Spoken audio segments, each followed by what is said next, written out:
मोक्ष द्वारम क्रीड़ा का उद्देश्य तारकासुर को पराजित कर वो खड़ग प्राप्त करना था जिसमें उसके प्राण बसे थे। किंतु अब क्रीड़ा पटल पर तारकासुर स्वयं एकाकी ही सक्रिय था, क्योंकि प्राप्त हुए अंक के कारण ही कुमार कार्तिकेय सर्प के मुख में समा चुके थे। ये तो इस सर्प का मुख है। मुझे इससे बाहर जाने का प्रयास करना चाहिए।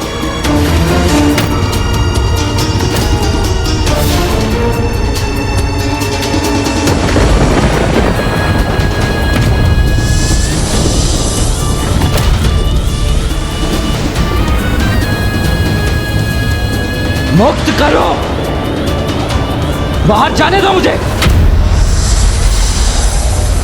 अब ये दुष्ट अपना शीश झुकाकर मेरा संतुलन बिगाड़ रहा है।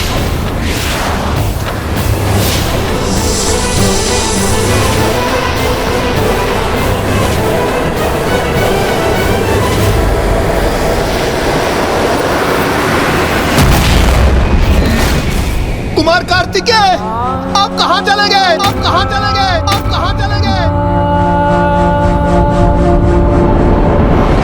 उलझ गया है तुम्हारा सेनापति। अब जैसे जैसे एक एक पल बीत रहा, उसके लौटने की संभावना क्षीण होती जा रही है। क्षीण। तुम्हारा ये कथन मात्र एक मिथ्या के अतिरिक्त कुछ भी नहीं है तारकासुर, क्योंकि यदि ऐसा होता तो तुम हमें यहाँ छोड़कर कब के यहाँ से अदृश्य हो जाते, किंतु तुमने ऐसा नहीं किया।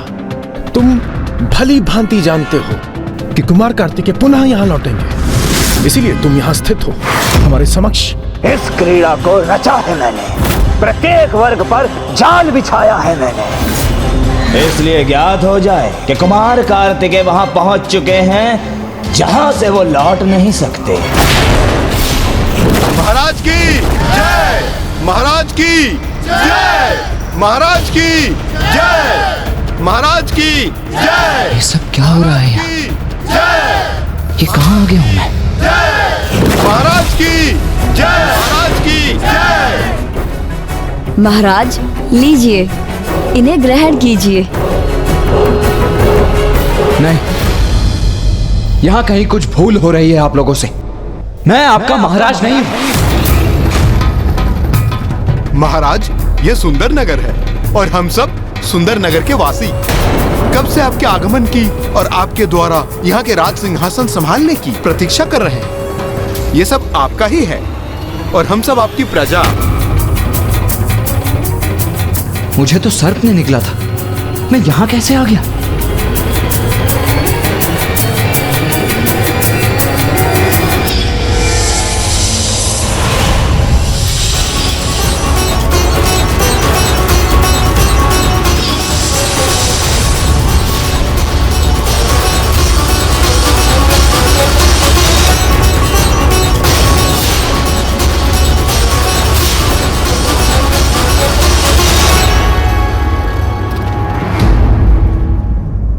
मुझे शीघ्र ही यहां से बाहर जाना होगा, उस क्रीड़ा में लौटना होगा।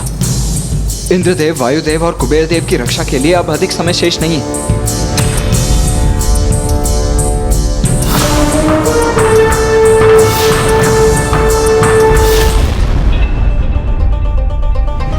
यहाँ जहाँ तक आपकी दृष्टि जा रही है वो सब कुछ आप ही का है महाराज।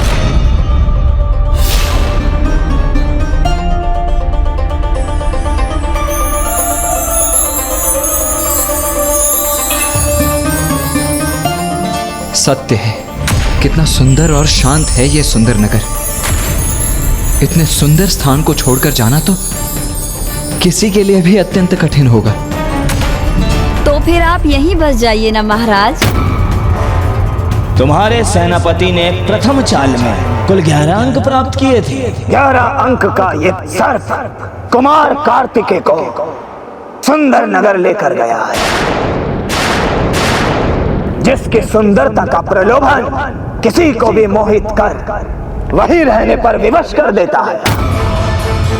तो वो निरा बालक उससे अछूता कैसे रहेगा? और यदि वहां से निकलने के लिए तुम्हारे सेनापति ने कोई बल, युक्ति अथवा बुद्धि का प्रयोग भी किया तो वो मात्र असफल होकर रह जाएंगे, क्योंकि वहां मैंने व्यवस्था ही ऐसी की है।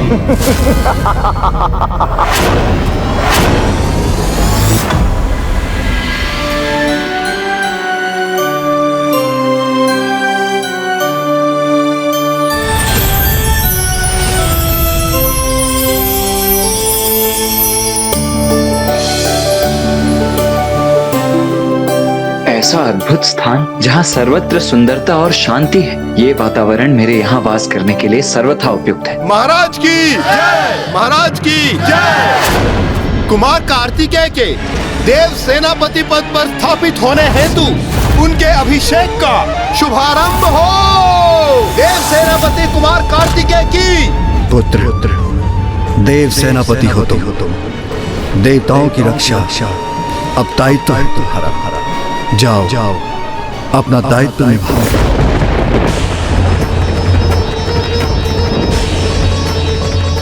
पुत्र कार्तिकेय।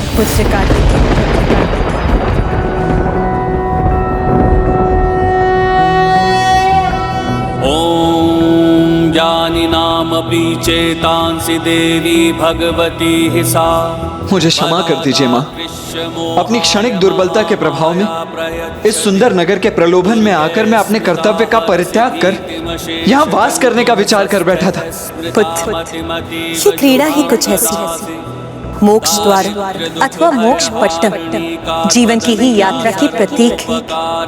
जो इसमें उत्तम आचरण करता है, अच्छाई के मार्ग पर चलता है, वो जीवन में ऊपर की ओर बढ़ता है। और जब कोई किसी प्रलोभन में आता है तो उसे दुर्भाग्य रूपी सर्प डसता है। तुम सर्प से चित्रित उस वर्ग में जाके स्थित हुए जो लोभ का प्रतीक है।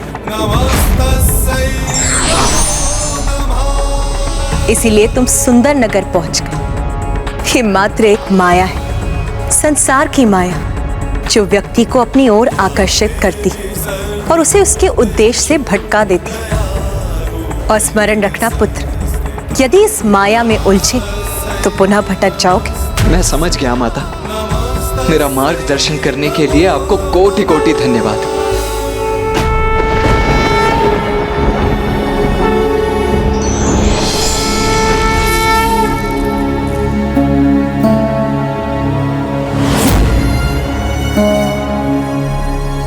आप यहीं स्थिर रहकर हमारे इस नगर पर शासन करेंगे ना महाराज?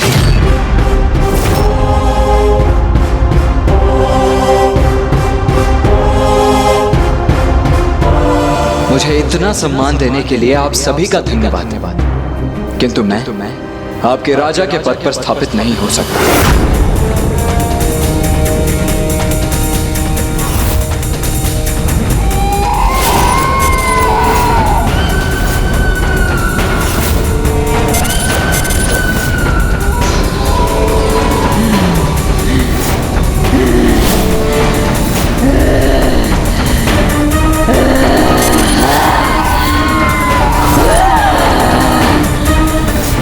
कैसे चले जाओगे यहाँ से? सुंदर नगर से आज तक कोई लौट कर नहीं गया।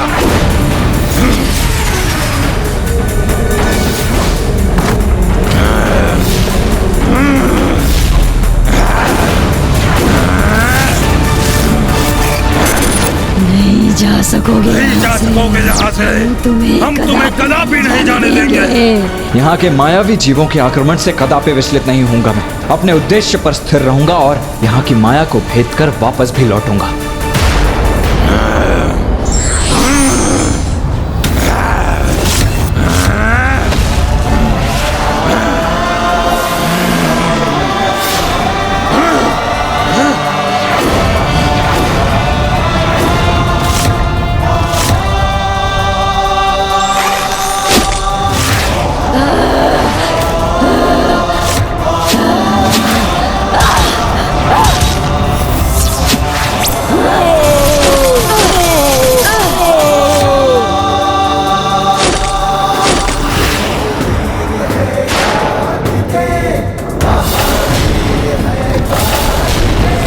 है सत्य प्रलोभन रूपी सुंदर नगर का।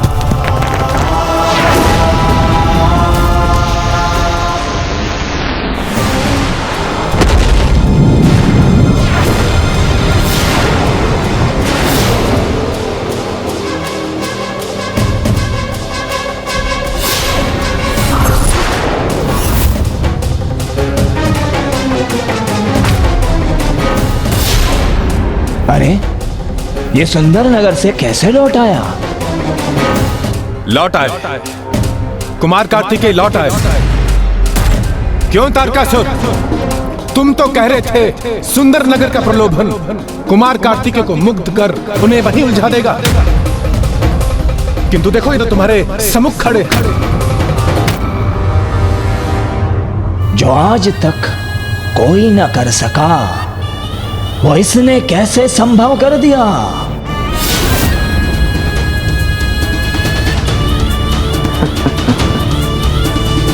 कुमार कार्तिकेय के लौटने मात्र से क्या होगा, सर्वप्रथम यह देखो कि वो कहां स्थित है।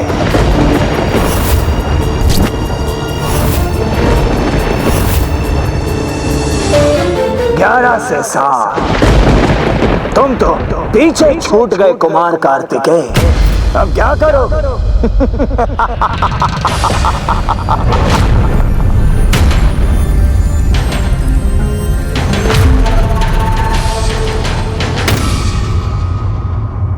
तो कुमार उस क्रीड़ा पटल पर पीछे चले गए थे। यही तो है ये क्रीड़ा। यदि इसमें आपको सर्प डस लेता है तो आप स्वतः लुढ़क कर उसकी पूंछ के वर्ग पर पहुंच जाते हैं। किंतु ब्राह्मण देवता, यदि तारकासुर छल कर रहा था इस मायावी क्रीड़ा में, तो कुमार कार्तिकेय के लिए पासे तो स्वयं स्कंद माता फेंक रही थी। यदि वो चाहती तो कुमार कार्तिकेय को वो अंक प्राप्त हो सकते थे जो उन्हें विजयी बना देते, है ना? तब माता और तारकासुर में क्या भेद रह जाता माता? छल कपट माया ये तो एक असुर के अवगुण हैं, आसुरी प्रवृत्ति के प्रतीक हैं। यदि छल कपट का प्रयोग कर रहा था वो धूर्त तारकासुर, तो कुमार कार्तिकेय को भी माता का आशीर्वाद प्राप्त था। माता में उनका अटल विश्वास और उनकी भक्ति ही उनकी शक्ति थी। ठीक उसी प्रकार जैसे भैया और मुझे भी अपनी भक्ति और विश्वास में ही आस्था है, वो विश्वास कि महाराज देवोदास भी वही करेंगे जो उचित है और पिताश्री को काशी लौटने के लिए आमंत्रित करेंगे। बालक, अब मेरी बारी।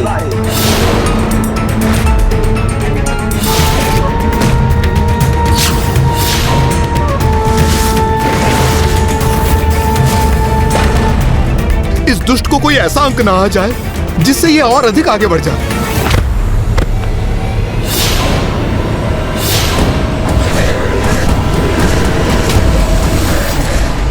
मुझे 4 अंक चाहिए।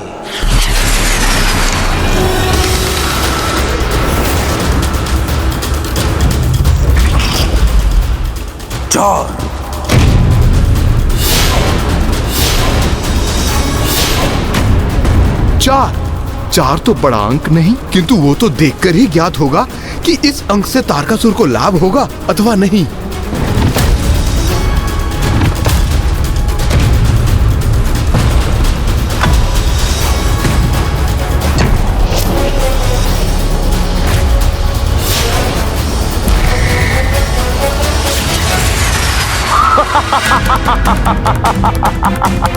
ये क्या? अरे वाह, एक और सीढ़ी प्राप्त हो गई है मुझे।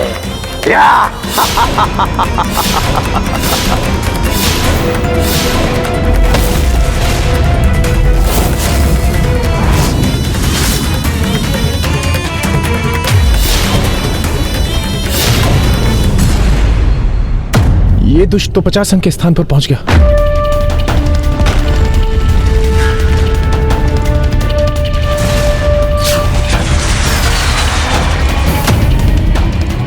ऐसे ही आगे बढ़ते रहे तो हम यहां से कभी मुक्त नहीं हो सकेंगे।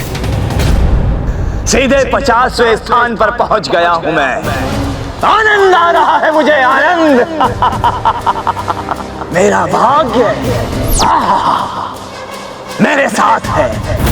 क्यों कुमार कार्तिकेय, बोलो।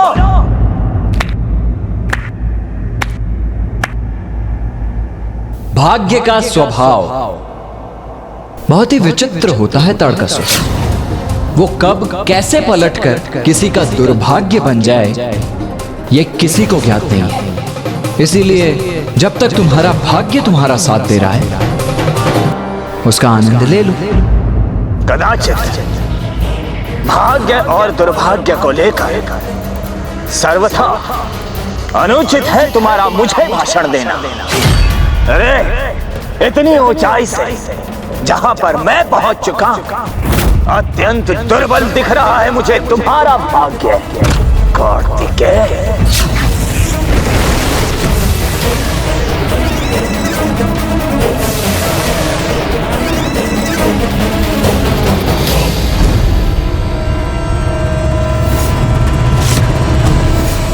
कार्तिकेय, इस बार आपको बड़ा अंक पाकर शीघ्र ऊपर बढ़ना होगा, अन्यथा हम सदैव के लिए इस वृक्ष में परिवर्तित हो जाएंगे।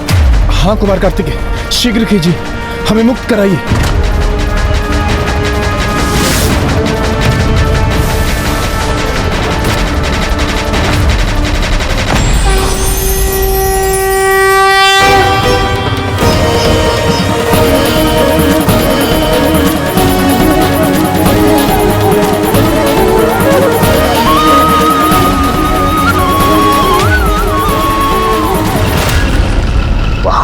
किस पर अपनी दृष्टि साध रहा है ये?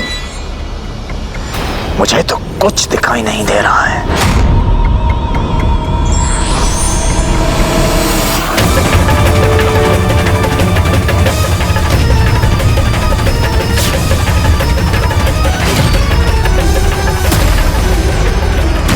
कुमार कार्तिकेय को इस चाल में आगे बढ़ने के लिए 10वें अंक के वर्ग तक पहुंचना होगा।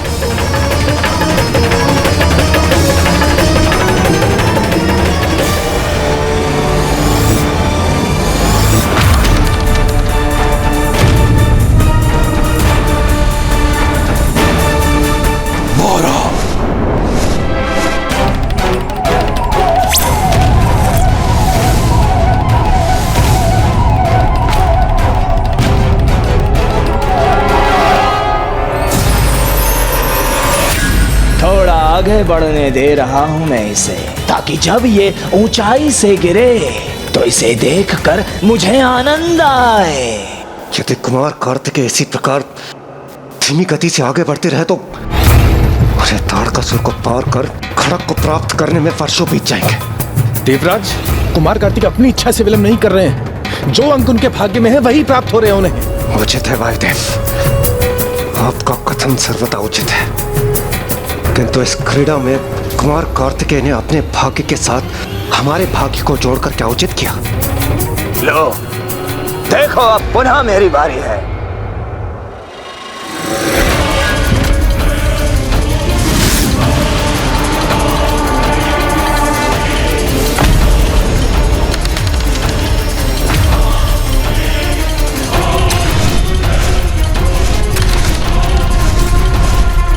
मुझे 3 अंक चाहिए। 3।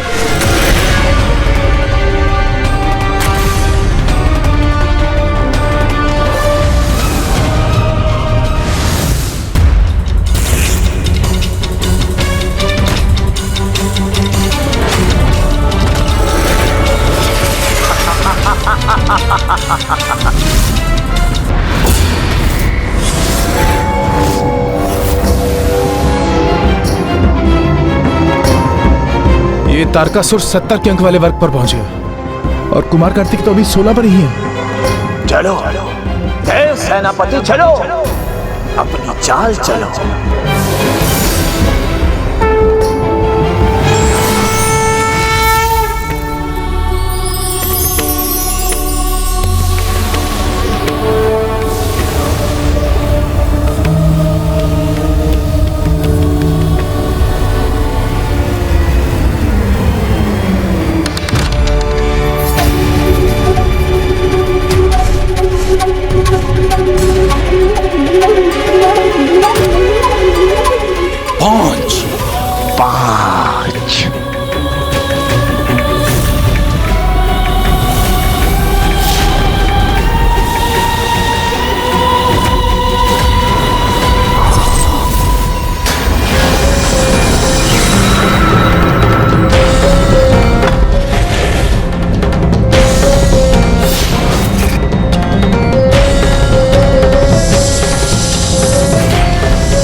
क्या हुआ देव सेनापति? अब ये कहाँ उलझ गए तुम? हाँ? तारकासुर, उलझा मैं नहीं, उलझे तो तुम हो। ये बालकों की क्रीड़ा छोड़ो और मोक्ष द्वारम की क्रीड़ा समाप्त करने चलो। उलझ रहा हूं मैं?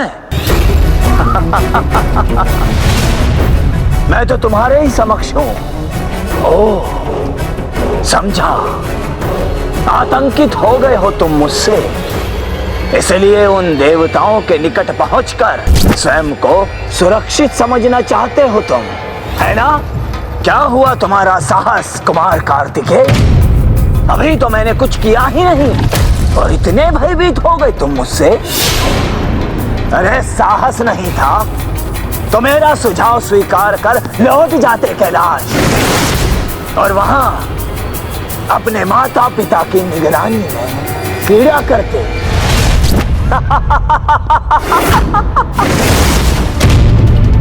प्रतीत होता है इस बालक को क्रोध आ रहा है, तो क्या प्रतिशोध लेना चाहते हो तुम मुझसे?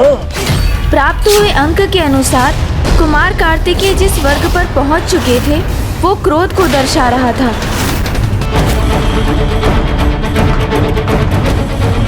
क्यों? क्रोध आ रहा है ना तुम्हें? हाँ? तो लो ये खड़ग और अंत करो मेरा।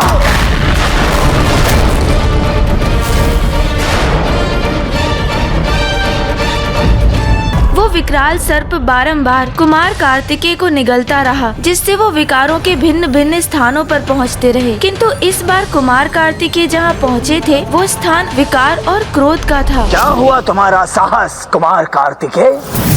अभी तो मैंने कुछ किया ही नहीं और इतने भयभीत हो गए तुम मुझसे। अरे साहस नहीं था तो मेरा सुझाव स्वीकार कर लौट जाते कैलाश और वहां अपने माता पिता की निगरानी में क्रीड़ा करते।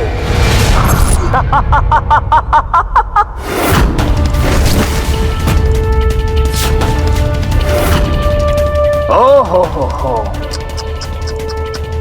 प्रतीत होता है इस बालक को क्रोध आ रहा है, तो क्या प्रतिशोध लेना चाहते हो तुम मुझसे?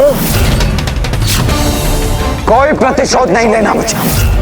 मैं तो बस उस क्रीड़ा में लौटना चाहता हूं। तुम्हारे इन प्रपंचों में गवाने के लिए समय नहीं है मेरे पास।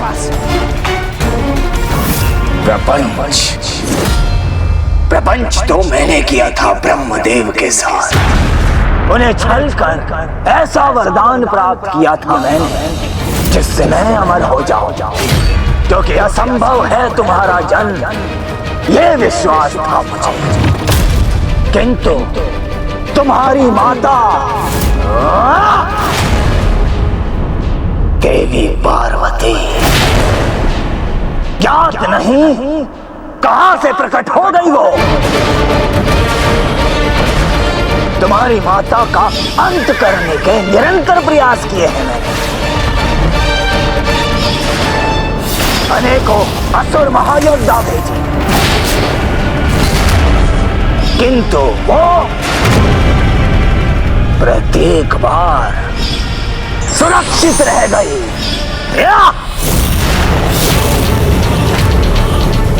किंतु अब कोई शेष नहीं रहेगा।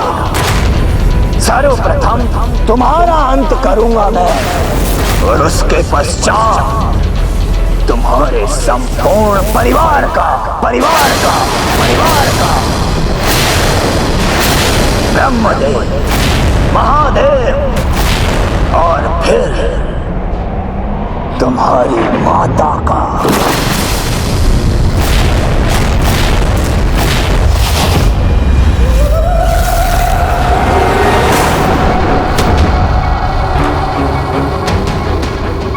क्यों? क्रोध आ रहा है ना तुम्हें? हाँ? तो लो ये खड़ग और अंत करो मेरा अंत करने का सबसे उत्तम अवसर है ये कुमार कार्तिकेय। अभी अंत नहीं किया तो बहुत पछताओगे तुम। लो, थामो ये खड़ग, लो और अंत कर दो मेरा। कहाँ चले गए कुमार कार्तिकेय? और ये हमारी पीड़ा का आभास भी है या फिर ये सब कुछ एक मात्र क्रीड़ा है उनके साथ? देवराज इंद्र, तनिक धैर्य रखिए। यहाँ हम तीन एकत्र तो हैं। पता नहीं उस दुष्ट तारकासुर ने कुमार कार्तिकेय को कहाँ भेज दिया, और वो जहाँ भी हैं वो तो सर्वथा अकेले ही है ना? देवराज, वो हमारे लिए अपने प्राण दांव पर लगा रहे हैं। उसके समक्ष हमारी पीड़ा कुछ भी नहीं। इंद्रदेव, वायुदेव और कुबेर जी, अब कुछ ही समय शेष है, तो अंत समय में जो भी एक दूसरे को कुछ कहना चाहते हो कह लो, क्योंकि वृक्ष बनने के उपरांत तो मूक हो जाओगे ना तुम। तो क्या हमारी श्रवण शक्ति भी शेष नहीं रहेगी? कदाचित। उत्तम, वही उचित होगा। तुम्हारे ये अनर्गल प्रलाप सुनने के लिए हम विवश तो नहीं रहेंगे। बस बहुत हुआ। तुम्हारा देव सेनापति गया, उलझ गया वो अपने ही क्रोध के जंगल में। अब कोई उसकी रक्षा नहीं कर सकता।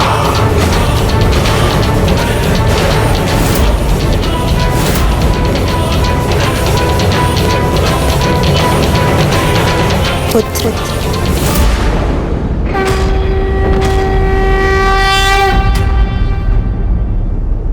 पुत्र, मेरे नेत्रों में अपनी छवि को देखो।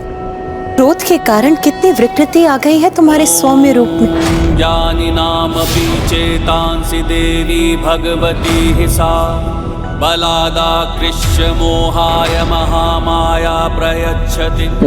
दुर्गे स्मृता। मुझे क्षमा कर दीजिए माँ। माँ, मैं वो पुत्र, तीव्र क्रोध से प्रभावित हो गए थे तुम। यही दुष्परिणाम है क्रोध का। वो व्यक्ति को आत्मनियंत्रण से वंचित करता है। व्यक्ति उचित निर्णय लेने की क्षमता को खो बैठता है, क्योंकि क्रोध व्यक्ति के भीतर के समस्त विकारों को बाहर लाता है, उसके सर्वाधिक बुरे स्वरूप और आचरण को प्रकट करता है। पुत्र, हमारा क्रोध हमें दुर्बल बनाकर हमारे शत्रु को सबल बनाता है। शत्रुओं को पराजित करना है तो तुम्हें अपने क्रोध पर नियंत्रण करना होगा। पुत्र, धन्यवाद माता। आज के पश्चात मैं कभी क्रोध को स्वयं पर हावी नहीं होने दूंगा।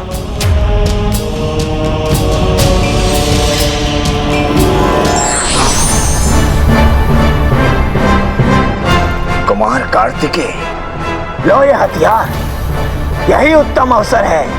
अपना प्रतिशोध पूरा कर लो कुमार कार्तिकेय। तारकासुर, जब तक तुम निशस्त्र हो मैं तुम पर वार नहीं करूंगा।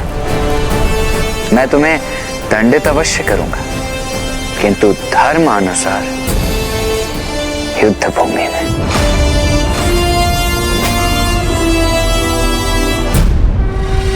ओम नमः शिवाय।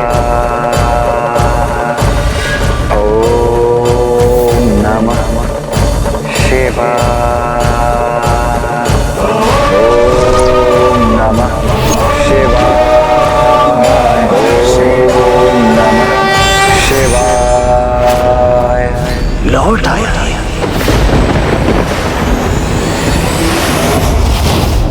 जब कुमार कार्तिकेय पुनः क्रीड़ा में लौटे तो वो सर्प की पूंछ से लुढ़ककर और भी नीचे पहुंच गए थे, और इस प्रकार ये क्रीड़ा आगे बढ़ती गई। तारकासुर पासों को घुमा के फेंकता रहा, अपने अनुसार अपने अंक प्राप्त कर एक सीढ़ी से दूसरी सीढ़ी चढ़ता रहा। तो वहीं दूसरी ओर स्कंद माता कुमार कार्तिकेय के लिए पासे फेंक रही थी। इधर तारकासुर 80 के अंक तक पहुंच गया था, किंतु कुमार कार्तिकेय अभी तो 50 के अंक तक ही पहुंचे थे। ये तो उचित नहीं। तारकासुर छल कर रहा था और फिर भी वो विजय प्राप्ति की ओर बढ़ रहा था, और इधर कुमार कार्तिकेय छल रहित क्रीड़ा कर रहे थे, बार बार नीचे पहुंच रहे थे। यही तो थी स्कंद माता की लीला। इस क्रीड़ा में कुमार कार्तिकेय अपने आंतरिक शत्रुओं अर्थात नकारात्मक भावनाओं से सामना करने के लिए प्रेरित हुए। सुंदर नगर में उनका सामना काम और लोभ से हुआ, तो उसके बाद उन्होंने क्रोध पर अपनी विजय प्राप्त की। स्कंद माता कुमार कार्तिकेय को जीवन की सर्वाधिक महत्वपूर्ण सीख प्रदान कर रही थी, अपने अंतर को शुद्ध करने की सीख, जिसके उपरांत ही देव सेनापति अपने जीवन की सबसे बड़ी चुनौती तारकासुर का वध करने में सफल होने वाले थे। किंतु अभी जब तक ये क्रीड़ा हो रही थी, देवताओं पे संकट गहरा रहा था। वो प्रतिक्षण वृक्षों में भी परिवर्तित हो रहे थे और कुमार कार्तिकेय को क्रीड़ा पटल पर तारकासुर के निकट पहुंचना था। चलो चलो अपनी चाल कुमार, चलो।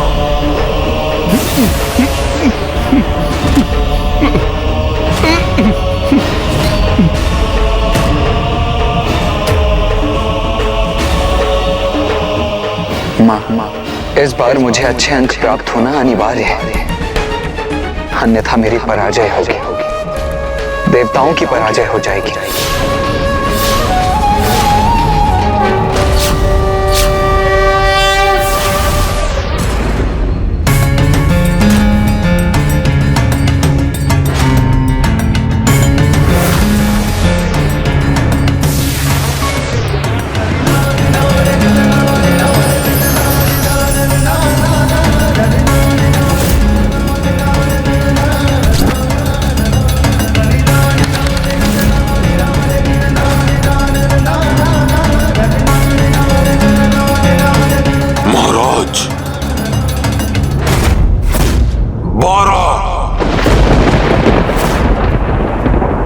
कदाचित एक कुमार कार्तिकेय को शुभ एवं उचित स्थान पर ले जाए।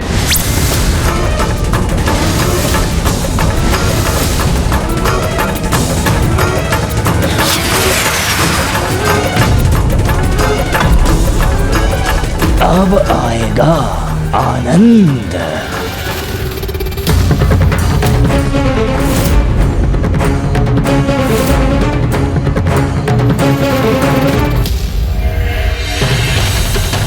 कुमार कार्तिकेय तो अब तारकासुर के अत्यंत निकट पहुंच गए।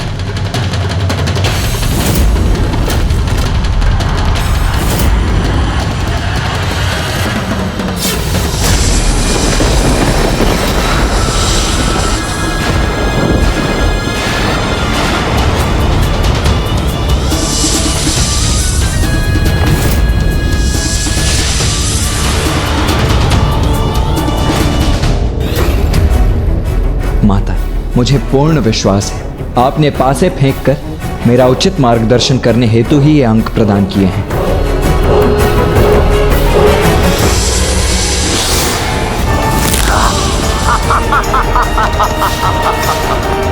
कुमार कार्तिक ने सीढ़ी प्राप्त की, किंतु कोई लाभ प्राप्त नहीं हुआ। इसके उपरांत भी वो सर्प के मुख में प्रवेश कर गए।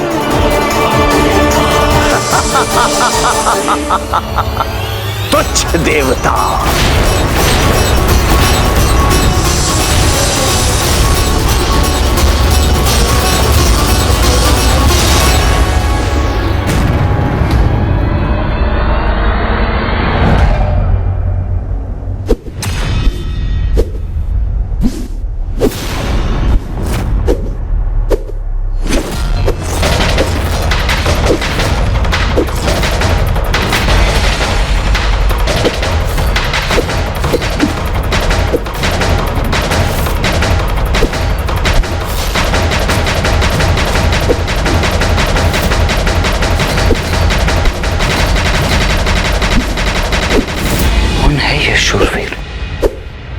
युद्ध कला के ऐसे दांव तो मैंने पूर्व में कभी नहीं देखे।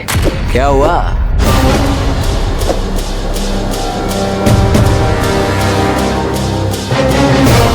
क्या हुआ? तुम्हें इस योद्धा को देखकर ईर्ष्या हो रही है क्या? महादेव पुत्र हो तुम, देव सेनापति कुमार कार्तिकेय हो। समस्त संसार में तुमसे श्रेष्ठ योद्धा नहीं है कोई, ना कोई आसु और ना ही स्वयं त्रिदेव भी। कौन हो तुम? मद, तुम्हारा मद।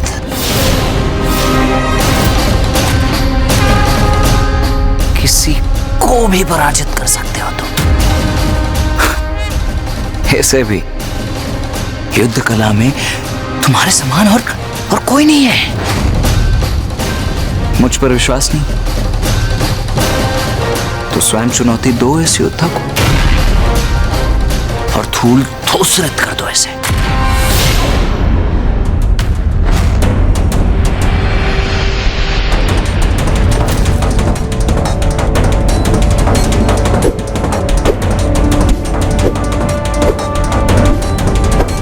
तुम जो कोई भी हो, मेरे समक्ष कदापि नहीं टिक सकोगे।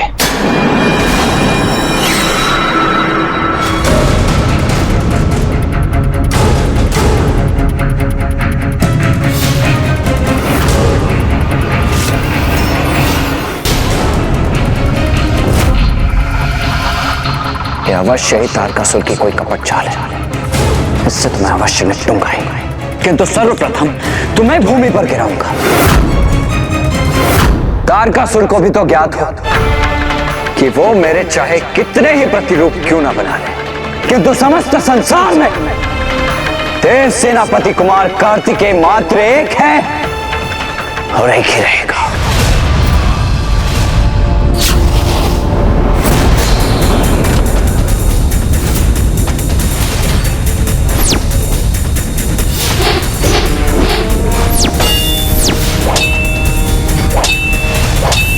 सर्वश्रेष्ठ योद्धा हो तुम। तुम्हें कोई पराजित नहीं कर सकता, कोई भी नहीं, तुम स्वयं भी नहीं।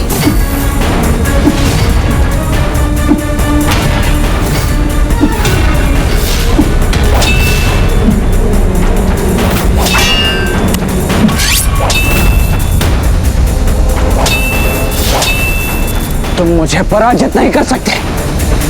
मैं सर्वोत्तम सर्वश्रेष्ठ हूं।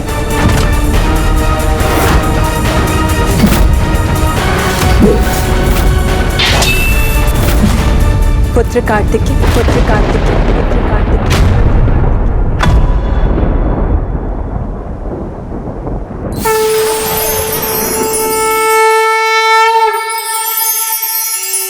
पूर्ण विश्वास है तुम सर्वश्रेष्ठ योद्धा हो तुम।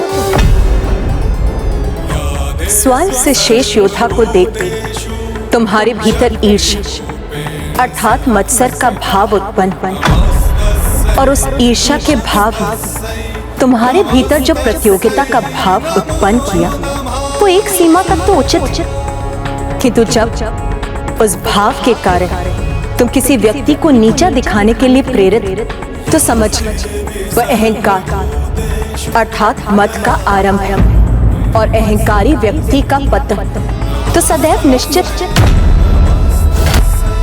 मां, मैं आपका कथन समझ रहा हूं, किंतु क्या मद और मत्सर की भावनाएं व्यक्ति को आगे बढ़ने, प्रगति करने के लिए प्रेरित नहीं करती? पुत्र, मोह, लोभ, काम, मत्सर, मद, क्रोध अर्थात अंतर में छिपे ये 6 शत्रु तो सभी के भीतर होते हैं, जो तुम्हारा आत्मनियंत्रण खोकर तुम्हें विनाश की ओर प्रेरित करेंगे, किंतु उसके विपरीत सकारात्मक भाव जैसे प्रेम, बल, आत्मविश्वास, निष्ठा और नम्रता से प्रभावित होगे, तो तुम सदा अपने स्वभाव के अनुसार उचित आचरण करोगे। पुत्र, मां, आपकी देखरेख में मैंने अपनी तपस्या पूर्ण की है। मेरे समस्त चक्र भी जागृत है, फिर भी मेरे भीतर नकारात्मक भावनाएं क्यों हैं माँ? पुत्र, तुम्हें अभी ज्ञान के अतिरिक्त अनुभव प्राप्त करने शेष थे, जो तुम्हें जीवन के संघर्षों से ही प्राप्त होंगे। तुम्हें संघर्ष पथ पर डाल मैं तुम्हारा मार्गदर्शन कर रही हूँ पुत्र। इस क्रीड़ा में जब भी तुम्हें सर्प ने निगलकर जीवन की संघर्ष की नवीन परिस्थिति में डाला, तो तुम उस संघर्ष से जूझकर एक नवीन अनुभव प्राप्त किया। तुम्हारा संघर्ष किससे है? स्वयं से। कौन तुम्हें आगे बढ़ने के लिए प्रेरित कर रहा है? स्वयं तुम। अपने भीतर 6 दुर्बलता पर विजय प्राप्त करो पुत्र।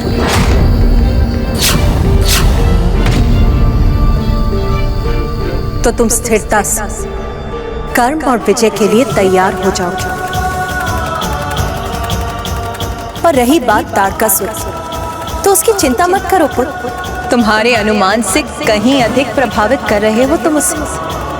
जितनी बार तुम उसके बिछाए जाल को भेद कर सफलता पूर्वक क्रीड़ा में लौटते हो, वो तुमसे उतना ही अधिक आतंकित होता है।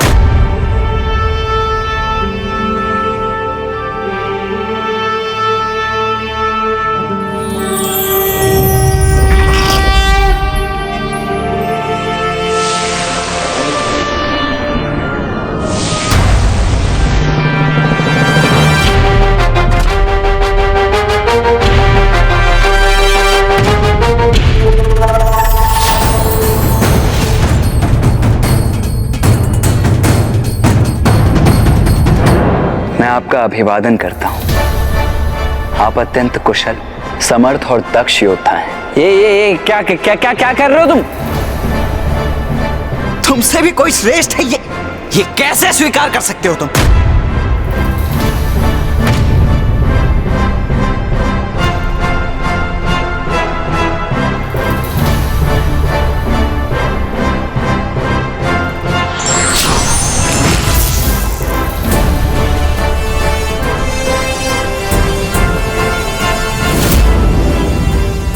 मद व्यक्ति के भीतर अपूर्णता और असुरक्षा के भाव से उत्पन्न होता है, किंतु मेरे मन में मुझे लेकर कोई आशंका नहीं है। इसीलिए तुम मुझे तनिक भी प्रभावित नहीं कर सकते हो। नहीं नहीं नहीं नहीं नहीं नहीं नहीं, तुम श्रेष्ठ हो, तुम श्रेष्ठ हो। अरे क्या कर रहे हो?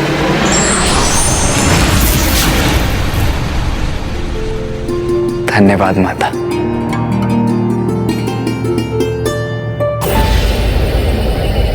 बहुत पीड़ा हो रही है ना तुम्हें? हाँ, बस थोड़ी प्रतीक्षा और उसके पश्चात तुम्हारे समस्त कष्ट दूर हो जाएंगे। सत्य कहा तुमने।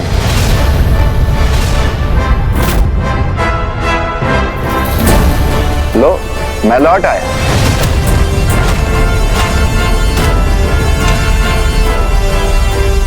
तो क्या अब हम अपनी क्रीड़ा आगे बढ़ाएं तारकासुर? कैसी मिट्टी से उत्पन्न हुआ है ये?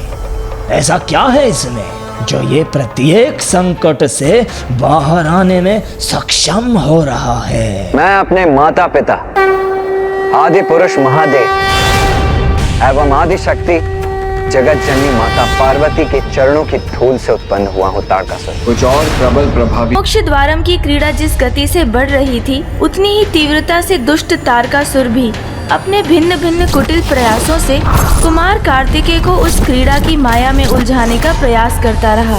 किंतु स्कंद माता के आशीर्वाद एवं अपनी सूझबूझ से कुमार कार्तिकेय सभी बाधाओं को पार कर पुनः क्रीड़ा पटल पर आकर स्थित हो गए। तो क्या अब हम अपनी क्रीड़ा आगे बढ़ाएं तारकासुर? किस मिट्टी से उत्पन्न हुआ है ये? ऐसा क्या है इसमें जो ये प्रत्येक संकट से बाहर आने में सक्षम हो रहा है? मैं अपने माता पिता आदि पुरुष महादेव एवं आदि शक्ति जगत जननी माता पार्वती के चरणों की धूल से उत्पन्न हुआ हूँ तारकासुर। जगत जननी माता पार्वती के चरणों की धूल से उत्पन्न हुआ हूँ तारकासुर। इसीलिए तुम्हारी ये तुच्छ युक्ति और चालें मेरे मार्ग में बाधा नहीं बन सकती। मैं कैसे भूल रहा था कि कुमार कार्तिकेय महादेव और माता पार्वती के पुत्र, तो फिर उनकी क्षमता को लेकर इतना संशय क्यों? और ये मेरे भीतर इतनी असुरक्षा का भाव क्यों है? धिक्कार है मुझ पर। यदि इस प्रकार मैं यहाँ से लौट भी गया तो किसी के सम्मान के योग्य नहीं रहूंगा, और किसी भी सम्मान रहित पद का क्या लाभ? क्या हुआ तारकासुर? क्या तुम ये क्रीड़ा आगे नहीं बढ़ाना चाहते हो? हाँ, अवश्य बढ़ाना चाहता हूं। क्या दिखाई नहीं दे रहा है तुम्हें कि मेरी विजय में मात्र 20 अंकों की दूरी शेष है? तारकासुर, तुम्हें शीघ्र विजयी होना होगा, और स्मरण रहे, उसके लिए तुम्हें ऊंचे से ऊंचा अंक लाना होगा, और वही लाना।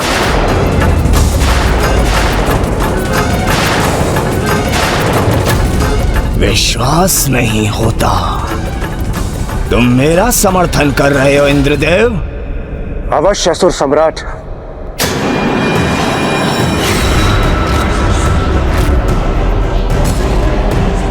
देवराज, ये क्या कर रहे हैं आप तारकासुर का साथ क्यों दे रहे हैं? वायुदेव, ये मेरी अपनी स्वतंत्र सोच है, जिसके विजय की संभावना मुझे स्पष्ट दिखाई देगी, मैं उसी का साथ दूंगा। और यहां मुझे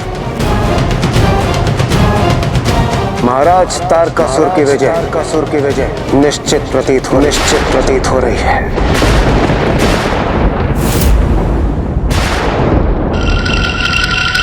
देवराज इंद्र, ये क्या हो गया है आपको? आप ऐसा कपट आचरण कैसे कर सकते हैं? देवराज इंद्र इतनी सरलता से पलट जाएं, अपने परम शत्रु का साथ देने लगे, ये कैसे संभव है? विपरीत परिस्थितियां कभी कभी व्यक्ति का मनोबल गिरा देती हैं, किंतु देवराज इंद्र इस प्रकार स्वयं को पराजित मान लेंगे, ये तो देवताओं के लिए अविश्वसनीय था।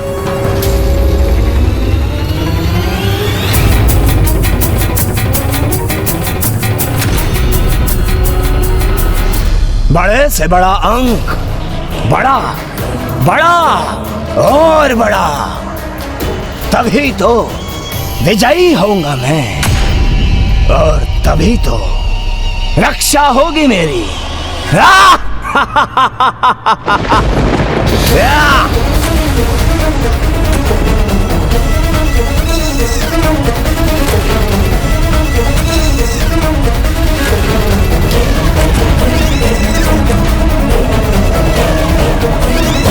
ये तो इतना आश्वस्त खड़ा है, कहीं ये क्रीड़ा पलटने तो नहीं वाली, कहीं ये उस खड़क तक पहुंचने में सफल तो नहीं होने जा रहा है। नहीं, ऐसा कदापि नहीं होगा। उचित है इस इंद्र का कथन, बड़ा अंक लाना है मुझे, बड़ा अंक। क्या अंक प्राप्त हुआ अट्टासुर? 2।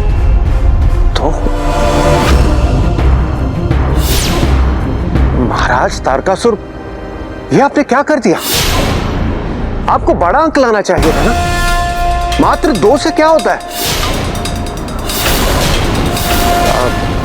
इस प्रकार तो कुमार कार्तिकेय आप तक पहुंचकर आपका वध कर देंगे। अर्थात आपको बड़ा अंक लाना चाहिए ना, और खड़क को प्राप्त करना चाहिए, अन्यथा आपका अंत तो सुनिश्चित है।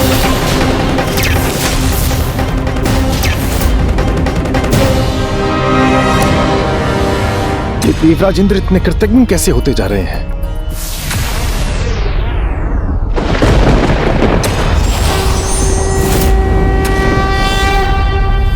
जैसे जैसे तारकासुर के मन में भय बढ़ेगा, उसकी शक्तियां क्षीण पड़ती जाएंगी।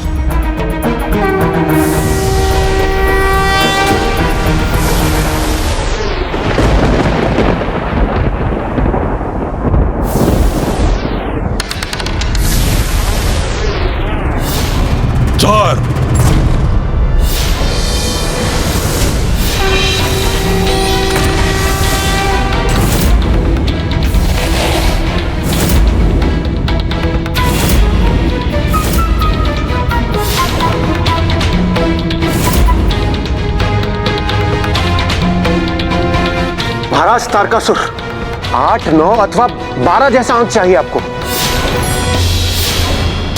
8, 9 अथवा 12? हाँ।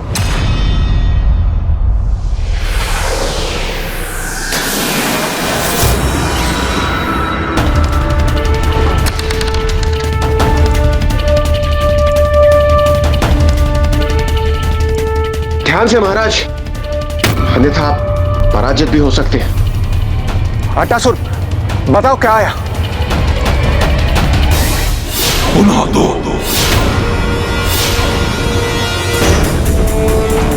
महाराज तारकासुर, क्या हुआ आपको? मैंने कहा था ना आपको 8, 9 अथवा 12, ये 2 तो कदा भी नहीं कहा था मैंने।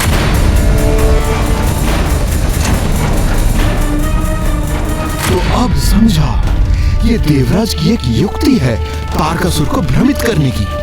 वायुदेव, ये देवराज इंद्र की एक युक्ति मात्र है तारकासुर का ध्यान भटकाने की। महाराज तारकासुर, क्या आपको ज्ञात नहीं? कुमार कार्तिकेय को माता महामाया से दिव्य सहायता प्राप्त है, तभी तो वो आपके बिछाए जालों को इतनी सरलता से पार कर पाए, जिन्हें आप भी नहीं भेद पाते। और ये ज्ञात होते हुए भी आप इतने निश्चिंत होकर ये क्रीड़ा कैसे कर सकते? क्या आप एक बड़ा अंक भी नहीं ला सकते? बस शांत देवराज इंद्र, मृत्यु होगी तो मेरी होगी, इसमें तुम्हारी क्या हानि है? तारकासुर जी, यदि आप अपना अंत करवाना चाहते हैं तो करवाइए। मैं तो वैसे भी इस वृक्ष के रूप में सदैव यहीं पर उलझा रहूंगा, और वैसे भी अब हम एक समान हैं। हमारे परस्पर संघर्ष से हमें कुछ भी प्राप्त नहीं होगा। इसलिए मैं आपसे पुनः कह रहा हूं, बड़ा अंक लाइए, बड़ा अंक। कदाचित इंद्रदेव की यह युक्ति सराहनीय है। वो जितनी बार तारकासुर को उकसाएंगे, आवेश में आकर तारकासुर क्रीड़ा में उतनी ही भूल करेगा।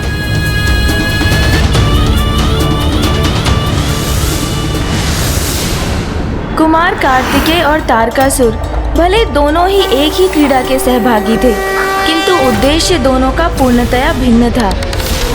तारकासुर का उद्देश्य जहां मात्र विजयी होना था, वहीं कुमार कार्तिकेय विजयी तो अवश्य होना चाहते थे, किंतु सत्य पथ पर चलकर धर्मानुसार विधि से।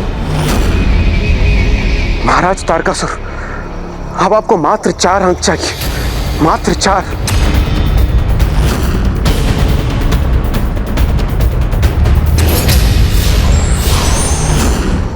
और देवराज इंद्र द्वारा उत्पन्न कोलाहल से जो अंक तारकासुर प्राप्त कर रहा था, उससे और कुमार कार्तिकेय के आगे बढ़ने से उसका ध्यान इतना बट रहा था कि उसे 500 के अंक परिवर्तित करने का अवसर ही नहीं प्राप्त हो रहा था। इंद्रदेव की क्रीड़ा का अभी आरंभ ही हुआ था, अब कुमार 85 पर थे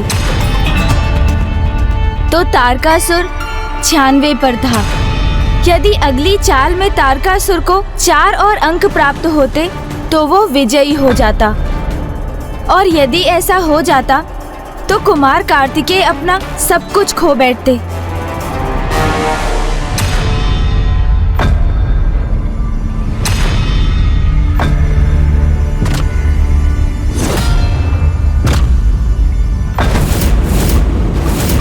बस अब थोड़ी ही दूरी शेष है, किंतु जब तक विजयी ना हो जाऊं, सावधानी से आगे बढ़ना होगा मुझे।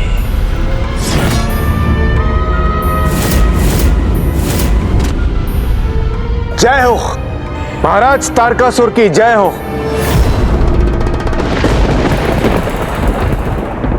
कैसे निकृष्ट द्रोही हैं आप देवराज इंद्र, ये कैसा आचरण कर रहे हैं आप? और ये तारकासुर आपका महाराज कैसे हो गया?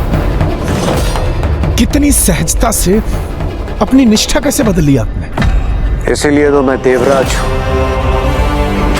बुद्धिमान हूं, इसीलिए मुझे ज्ञात डूबती नैया का परित्याग करना ही उचित होता है। देखा कुमार कार्तिकेय, तुमने देखा, अभी तो मेरी विजय भी नहीं हुई और तुम्हारे निष्ठावान देवताओं में फूट डलवाकर अभी से कलह उत्पन्न करवा दी है मैंने। देवताओं की चिंता छोड़ो और अपनी चिंता करो तारकासुर। अभी विजयी नहीं हुए हो, इसलिए तुम्हारे लिए अभी यही उचित होगा कि तुम क्रीड़ा पर ध्यान केंद्रित करो।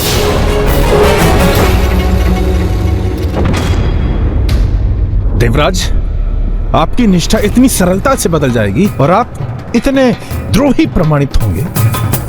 यदि ये ज्ञात होता हमें तो आपको उसी अंधेरे तहखाने में छोड़ाते हम। बस बंद करो अपना ये अनर्गल प्रलाप। हाँ हाँ, उचित है महाराज तारकासुर, उचित है। इन देवताओं को तो शांत ही रहना चाहिए। मेरे महाराज तारकासुर विजय के इतने निकट जो हैं, बस घोषणा ही शेष है।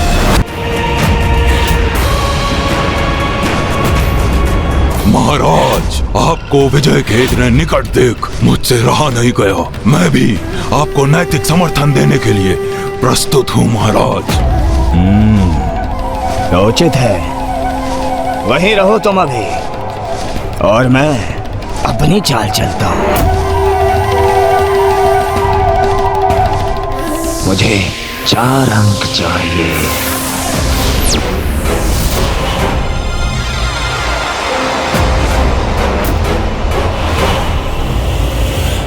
एक, 2,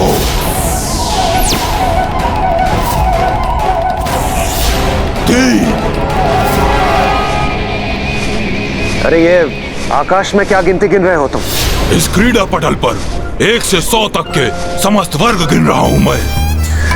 अरे यदि गिनती ही गिननी है तो अपने मन के भीतर गिनो ना। महाराज, तारकासुर की एकाग्रता को भंग क्यों कर रहे हो? धिक्कार है आप पर देवराज। पुनः आपने उसे महाराज कहकर संबोधित किया। हाँ हाँ, महाराज ही तो हैं वो। मैं वर्षों से महाराज का प्रमुख सहायक हूँ, उन्हें उचित मंत्रणा प्रदान करता रहा हूँ। तो अब तुम कौन होते हो महाराज की एकाग्रता को लेकर मुझे सचेत करने वाले? अरे मूर्ख, क्या तुम्हें ज्ञात नहीं? मोक्ष द्वार की रचना स्वयं महाराज तारकासुर ने की है, और उन्हें गिनती भी ज्ञात है, और उन्हें भली भांति ज्ञात है खड़क तक पहुंचने के लिए उन्हें 2 नहीं, उन्हें चाहिए 4। उन्हें 4 का अंक चाहिए। ये इसीलिए तो मैंने कहा 2 नहीं, 2 कदापि नहीं। अरे तो स्पष्ट क्यों नहीं कहते? उन्हें 4 चाहिए। अरे 2 नहीं का भी वही अर्थ है मूर्ख पक्षीराज। 2 नहीं चाहिए, 2 कदापि नहीं चाहिए। महाराज, आप 2 पर ध्यान दीजिए। 2 नहीं चाहिए। महाराज तारकासुर, यदि आप तब बड़ा अंक ले आते 8, 9 अथवा 12 जैसा, तो चिंता की बात ही नहीं। महाराज, 4। किंतु अब 2 कदापि मत लाइएगा। 2 नहीं 4, 8, 9, 12 नहीं, अरे 2 नहीं अर्थात 4। 4 ही उचित है, 2 तो लाइएगा ही मत। 2 कदापि नहीं महाराज, 4, 2 नहीं। अरे शांत! ऊपर ध्यान केंद्रित मत कीजिए महाराज। स्मरण रखिए महाराज, 4, 2 नहीं 4। कदाचित महाराज तारकासुर के मन में मैं पर्याप्त भ्रांति उत्पन्न करने में सफल हो ही गया। 2 नहीं 4, 2 तो कदापि नहीं। 4, 2 अथवा 4, 2 था अथवा 4 था। 2, 4, 2, 4 था 4। अरे क्या था उचित अंक? 2 कदापि नहीं महाराज, कदापि नहीं महाराज। 4 नहीं, 2 नहीं।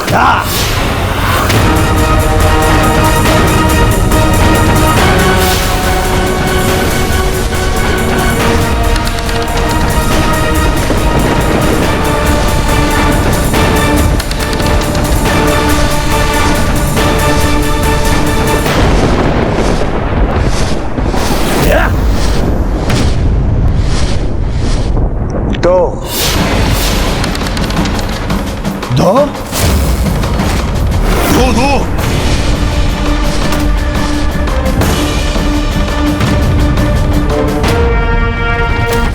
मेरा कार्य संपन्न हुआ। आपकी युक्ति सफल हुई देवराज।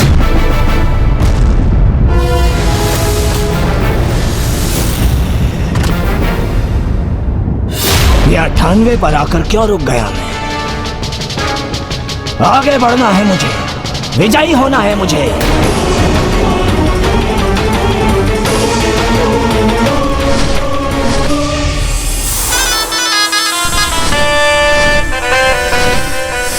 ये कैसी फुफकार है?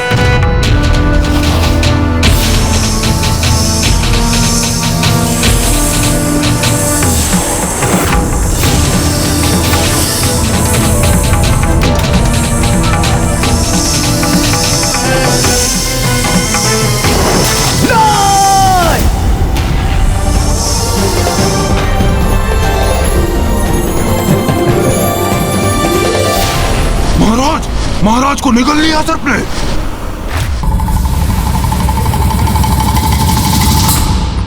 कुमार कार्तिकेय, मुझे ज्ञात नहीं मैं यहां से सुरक्षित बाहर निकल पाऊंगा अथवा नहीं, किंतु मैं अपने दुर्व्यवहार के लिए आपसे क्षमा याचना करना चाहता हूं। मेरा विश्वास कीजिए, मेरी निष्ठा आपके प्रति सदैव थी, किंतु मैं तारकासुर को भ्रांत करने के लिए किया था आपने, मुझे ज्ञात है इंद्रदेव। देवराज, इससे पूर्व भी हमें ज्ञात होता आप एक रणनीति के अनुसार ऐसा कर रहे हैं। हम आपको बहुत कुछ भला बुरा बोल चुके थे, उसके लिए हम आपसे क्षमा मांगते हैं। वायुदेव, कुबेरदेव, क्षमा याचना की कोई आवश्यकता ही नहीं। इस यात्रा के आरंभ में मैं अपनी नकारात्मकता से प्रभावित था, इसलिए मेरे इस व्यवहार के कारण ही आपने मुझसे वो सब कुछ कहा।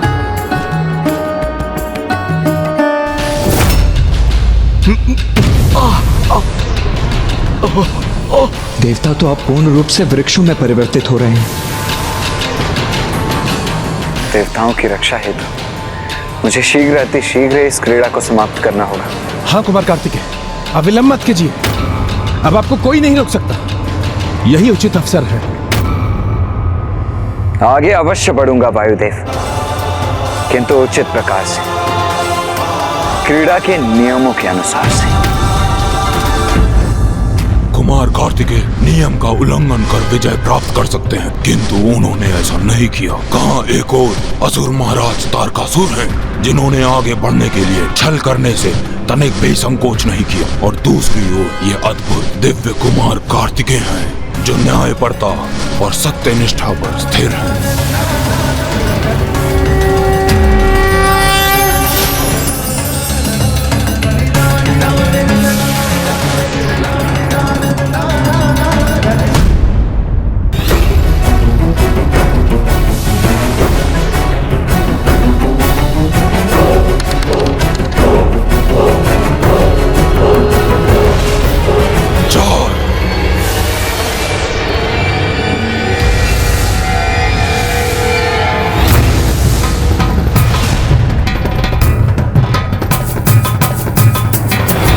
संपूर्ण एकाग्रता और सत्यनिष्ठा से क्रीड़ा को अंत करने के प्रति समर्पित कुमार कार्तिकेय ने अद्भुत न्यायप्रियता का परिचय दिया।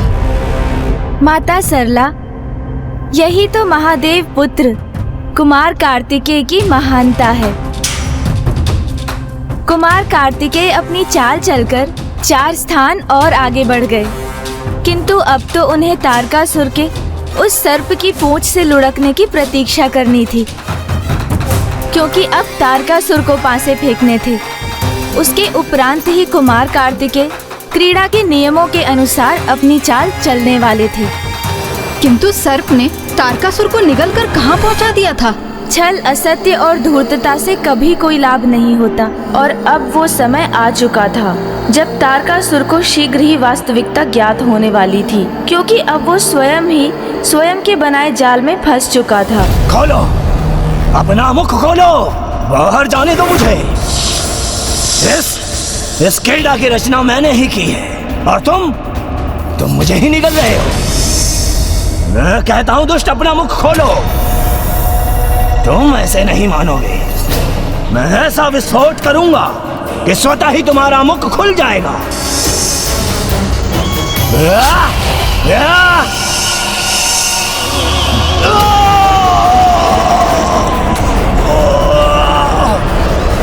महाराज तारकासुर की।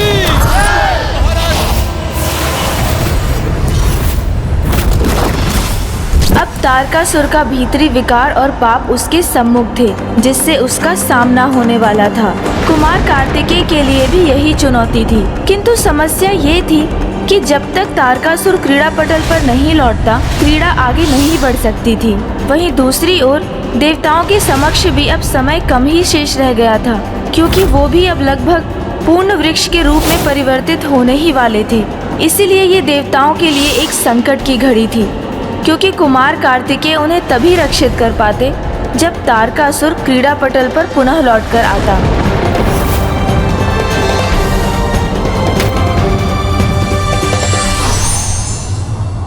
जो दूसरे के लिए गड्ढा खोदते हैं, वो स्वयं भी उसी में गिर सकते हैं।